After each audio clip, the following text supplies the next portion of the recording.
this protest is not just an upsurge. It is a people's movement, a social movement. And this is a result of a very long-term exploitation of the farming community. And that is based on the vulgar inequity between agriculture and industry. The few corporates who have gained out of every single sector and their investment in monetary terms, as well as those communities that are living on the natural resources.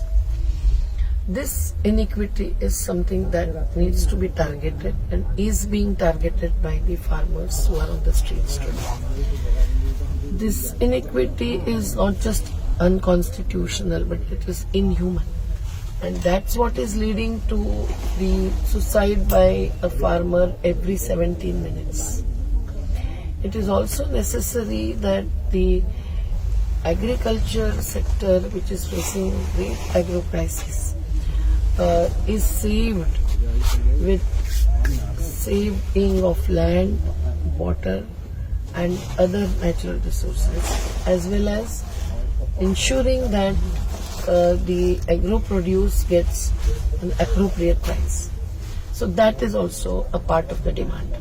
Now this agitation is almost indefinite as on today, because in spite of the fact that lakhs and lakhs of farmers, not only from Punjab and Haryana but across the country, are mobilized and are motivated to fight this battle towards its logical end. The government's response is not sensitive, not even sensible. So the three laws which are imposed during the lockdown through an absolutely undemocratic way, even impinging upon the state government's rights granted to them as per the constitution's schedules, those laws are going to bring in corporatization in the farming sector beyond what it is already today. So this agitation is non-violent and will remain non-violent.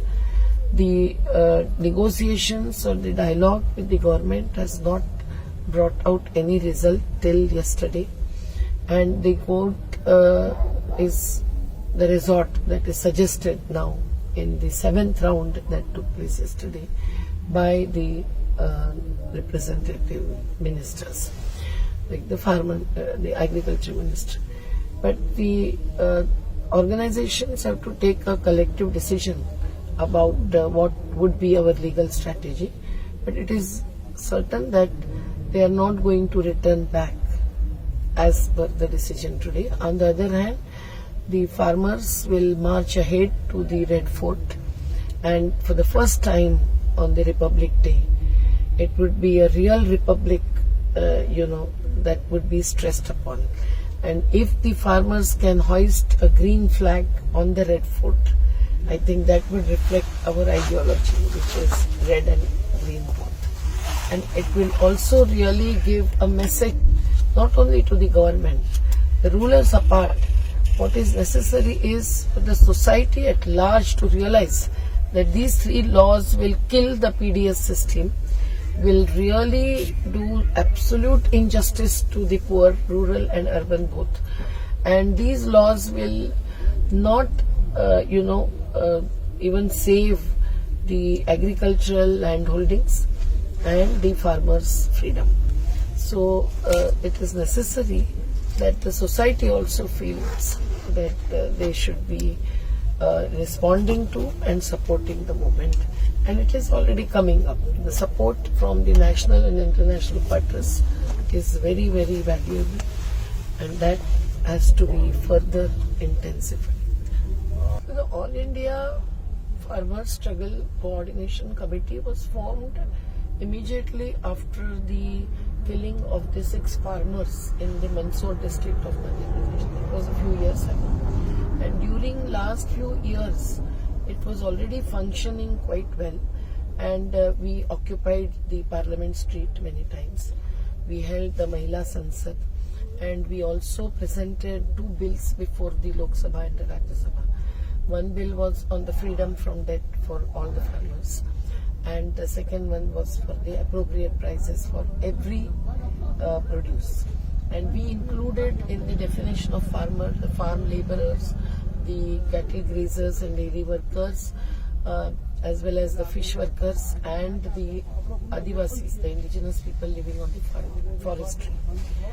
So what we meant in a way is that every single agro produce, including milk and also the forest produce, should get the appropriate price. And the inequity between the industrial products and the agro products should be mitigated. Now that demand is further, aggressively followed because of the 3 acts. Because these 3 acts will neither allow the MSP to be implemented, nor will it does it talk about it as a legal binding, not scheme but provision.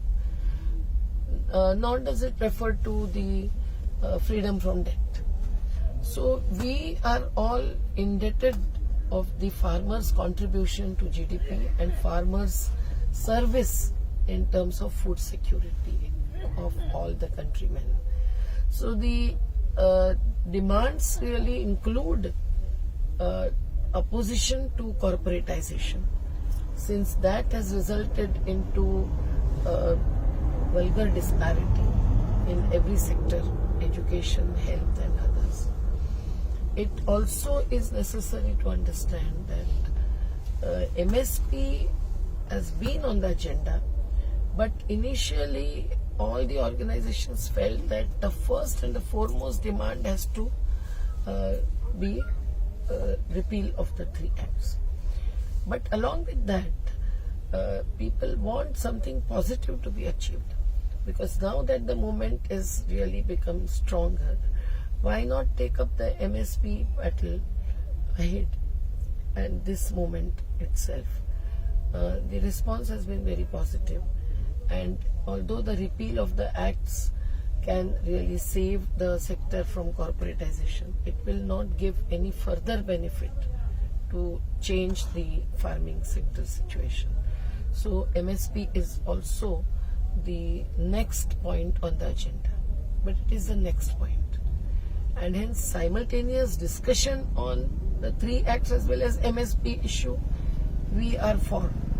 But we cannot have only MSP issue resolved and something promised like MSP will continue and not repeal the acts. That is not acceptable. Also, if it is MSP, it has to be legally binding provision. And we want it for all the produce, as I said. And we want the MSP to be calculated, since it is only minimum support price, not optimum nor maximum. It should be calculated based on the Swaminathan Commission's formula, and that will change a lot, because the present MSP for wheat or paddy is below 2,000. If we use that formula of C2 plus 50, including a valuation of the contribution of family labor, then it will go up to 3,500. And cotton's MSP also is today maximum MSP is 5,850, when it should be at least 9,000 rupees per quintal. And the fruits, vegetables, milk have no MSP. Even the hilly millets have no MSP. So this is the vision behind MSP, and only that will save the farmers from committing suicide. So how do you see the differences and the similarities between each of these major protest sites at each of these Delhi borders? These are the various centers of the same movement, although the number can differ, and that is dependent on many factors. example, the Rajasthan had the panchayat elections till 11th of this last month. So on the 13th we were here and the border was closed down partly, and then the more and more people have started joining. Singhu border have maximum people from Punjab and Haryana, and Tikri have the same. So mobilization is larger, and there is no doubt that the Punjab farmers have directly challenged the corporates. So this is a new phase in the farmers' movement, and that's very, very essential, and it is spreading across the country. This is necessary also for changing our own lifestyles. It is also necessary for changing the economy towards labor-intensive economy with cottage industries and the small industries, so the medium industries at the most. But that will take a long time. It's not just a vision, but also practical programs. Operationalization of that vision matters. Now, moving towards that end will happen only when these first and the foremost demands are fulfilled, objectives are achieved. Otherwise, to talk about organic farming, to talk about the crop insurance, which is also looting the farmers. There are so many issues, but we cannot take up everything at a time. Every movement has a broader vision, but concretizing the vision into specific issues which are immediate and urgent, and also the long-term ones, is always necessary, and that's what is happening. There is much commonality. The main thing is that so much of a genuine and very generous service is provided to all the participants in the movement, and that is the Gurudwara and the Parampara, the tradition of the Sikh community, and the way they are giving this service is really exemplary. They are also serving the urban poor people coming from the different bastis in Delhi. They are receiving in-kind support from various quarters, not just from the Sikh community, but others also. And there are doctors to shopkeepers and everyone who has become an active supporters of the movement. Now, there are false allegations having looked into this scenario that is coming from the ruling party and their all agents, and that is that they are saying that this is not a genuine movement of farmers themselves, but the traders and others are involved, and amongst the farmers also the tractor owners are the main ones. Now they can always be at the forefront. No one can stop them from fighting, because they also feel injustice done to them. They are there, otherwise why should they be there if they are well established? And although the tractors are used for blocking the borders, after the police or the administration stopped them, not otherwise. It is necessary to understand that the 70% of population families in our country are dependent on farming, and not less than 70% have only a small land holding with which they cannot manage their life and livelihood, education of children and other basic needs included. So it is the mix of the marginal to large farmers. It is also necessary now to mobilize, and they are getting mobilized, to include every citizen in this country who is dependent on the public distribution system. Otherwise, the food security that is already lost partly due to the lockdown kind of situation will be lost forever. So every border now, there are people coming from different states and different classes and different sections of population, all of those whom we have included in the widest definition of farmer as possible. So I think much commonality about the determination, commitment, and perseverance also needs to be recognized. And that's why it is not division in the movement. It is really the,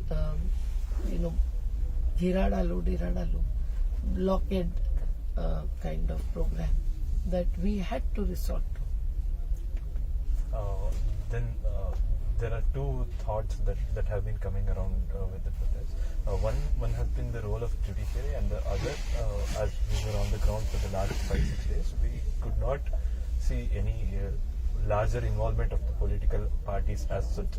So has this been a non-political party protest, if we can call it so, role of judiciary and role of political parties around the protest, if you could? As far as the politics is concerned, it is the corporatized politics that is the crux of the matter. And because the electoral political battles are won with their support, financial mainly, they are benefiting out of every decision that is taken between any two elections. They are, there are policies to enactments which are in favor of the corporates. Now, when this is happening, it is necessary to understand that the support from the political parties, especially the present ruling party at the center with Mr. Modi ji as the chief, this party is certainly going down to the corporates. They are taking the globalization, liberalization, privatization policy towards the end, which is really also taking a toll of many sectors where equity and justice needs to be ensured as per the constitutional framework. Exactly opposite is happening. And yet, now everyone sees the difference between the secular and the communal. The Modi government and the Bharatiya Janata Party, which is paying maximum attention to the caste and religion based disparities and encouraging those kinds of divisions, promoting the religious disharmony and reaching to the peak of communal violence. It is necessary to understand that they don't, for them the farmers or laborers do not matter. That's why they have already repealed 44 labor legislations, which had never happened before. And this they can afford to do because they feel confident about manipulating the vote banks with maximum financial investment and also the the spreading virus or poison of communalism and casteism. So it is necessary that the other parties who are secular and who might not have taken a very strong position related to the agri prices till date, they join hands and take a position because they also want to challenge Modi government, and this is the time they can appeal to the widest magnitude of citizenry through the farmers or including the farmers community. And that's why 21 parties had signed and supported the draft bills which our All India Kisan Sangharsha Samanvay has presented before the Lok Sabha, and those bills have not taken up for discussion. No separate session of parliament on the farming issues was ever held, and it is today 22 parties have supported the farmers movement. But the test case is whether the state governments concerned, who are the non-BJP state governments or non-NDA state governments, take a strong position based on their rights and their powers as per the constitution to pass their own laws. This has happened already, partly but not fully, by Punjab passing its 2 acts, Rajasthan passing 3 acts, Chhattisgarh passing 1 act, and the resolution of the Kerala Assembly as well. Now, there are differences in the position that they have taken, but we want the government like Maharashtra also to take a position, so on and so forth. So it is no doubt, there is no doubt that the state governments and the political parties are coming forward. There's a recent announcement I saw today that Sonia Gandhi is calling a meeting of her own party men to take a position. So it's already too late and it shouldn't be further delayed. It is also true that Babu Yadavji from Bihar has called a meeting tomorrow to discuss the matter of the farmers' issues with many members of parliament and others from different parties. So there are moves, but I wish they had acted before, and we wish that they take out their strength, mass base, fully on the streets. And there is another part of the story is that the other side of the story is that the farmers' organizations are not wanting to have political parties represented on their dais, and they feel that the party fronts can surely be a part of the movement, and they are, but not the parties as the units. That also has its own impact. As far as the judiciary is concerned, it is no doubt one of the pillars of democracy. We always look forward to legal justice, but more and more it is realized that the present government at the center is really interfering and intervening into every single constitutional authority, every single pillar of democracy. It is RBI, CBI, or even judiciary. So the farmers' organizations till today are clear about the position that they would not like to approach the court. They want a political decision to be taken, an economic decision to be taken, with the pressures from the peoples. So they are in people's politics, and in that politics, there is little room left to the legal action. At least a combination of mass action and legal action is necessary. It can't be only legal action, go to the court and then keep quiet. That's not possible. We have experienced this kind of combination of strategies to be more successful than anything else. Let us see with the government representative, the agriculture minister taking a clear position that you go to the court and you get the decision there. What would be the next step? That would be decided tomorrow by the Sanyukta Kisan Morcha representatives, and I will be there. Yes. And any more final thoughts for viewers more so from the southern? I think the movement is really on in all the states from south to northeast, and that is the best part of it. But the government is deliberately trying to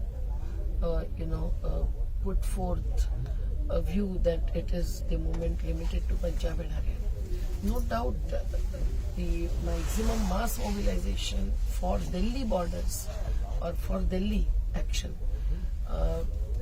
is from Punjab and Haryana. But at the same time, the Tamil Nadu farmers are fighting, the Madhya Pradesh and Maharashtra farmers are fighting, even Gujarat farmers are fighting, so on and so forth. So it is very clear that we want to really proceed as we are on the same path, the same manzil. But while doing so, we cannot deny any dialogue with any representative that the government may choose. Now it is up to the government to decide whether they really want a representative team to discuss with, or they are only playing the electoral politics. How do we see media yet again? I think this is India is totally divided, and obviously because the corporate investment in maximum number of media is showing results of their surf going to them, and also the commercial interests through advertisements and others is also much grown up, and hence the farmers at the borders are also not permitting certain media to enter into the movement space. But they also are not saying no, they cannot, because I think tearing and wearing politics will not work in this case. It is necessary that the companies themselves or the media itself should understand that although they have the freedom of expression, they are free to pursue their own thoughts, vision, analysis, explanation, etc. They cannot really be partially supporting whosoever is at the helm of the affairs. When it is clearly seen that unconstitutional decisions are made, and those are really bringing in more and more deprivation and exploitation in various sections of populations. It is necessary that we really take a strong position and challenge it. And this is not only about judiciary, and this cannot be relied only upon judiciary, but rather